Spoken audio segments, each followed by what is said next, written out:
በትግራይ የመብት ጥያቄ ያነሱ የቲዲኤፍ ታጣቂዎች እንቅስቃሴ አሁንም መቀጠሉ ተሰምተዋል። በሌላም በኩል የህወሓትና የኤርትራ የደህንነት ኃላፊዎች ስብሰባ መቀመጣቸው ታውቋል። በትናንትናው ዕለት አርብ ጥቅምት 21 2018 በመቀሌ ከተማ በጦርነቱ ጉዳት የደረሰባቸው የሟች ቤተሰቦች የጊዜ አስተዳደር ፕሬዝዳንት ጀነራል ታደሰ ወረደ ላይ መንገድ ዘግተው ተቃውሞ ያቀረቡ ሲሆን ጀነራሉ ከካቢኔ ስብሰባ ሲወጡ እርሳቸው የሚጠቀሙበትን መኪና በመተው በሌላ ሰው መኪና ማምለጣቸው ተገልጸዋል። የአካል ጉዳተኛ ታጣቂዎቹና የሟች ቤተሰቦች የጥቅማ ጥቅም ጥያቄያቸው ምላሽ ካልተሰጠው ከነገ በስቲያ ሰኞ ጥቅምት 24 2018 የተቃውሞ ሰልፍ ሊያደርጉ እንደሚችሉ ማስጠንቀቃቸው ታውቋል።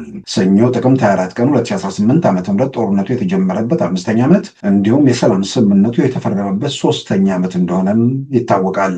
በመቀሌ ከአካል ጉዳተኞችና ከሟች ቤተሰቦች ተቃውሞ የገጠማቸው ጀነራል ታደሰ ወረደ ነገ እሁድ ወደ ራያ ዞን ጉዞ እንደሚያደርጉ የተገለጸ ሲሆን በጸጥታ ስጋት የጉዞ መስመራቸው የተለየ እንደሚሆን የህወሓትና የጊዜ አስተዳደሩ አመራሮች ጥበቃ ኃላፊ ኮሎኔል አለሙ ተካ መናገራቸውን የመረጃ ምንጮች አመልክተዋል። ይህ በእንዲህ እንዳለም የህወሓትና የኤርትራ የመረጃ ዘርፍ አመራሮች ዛሬ ስብሰባ መቀመጣቸው ተሰምተዋል። በባድመ ከተማ መርሃ ግብር በተያዘለት ስብሰባ በምን ጉዳይ ላይ እንደተነጋገሩ ለጊዜው የታወቀ ነገር የለም።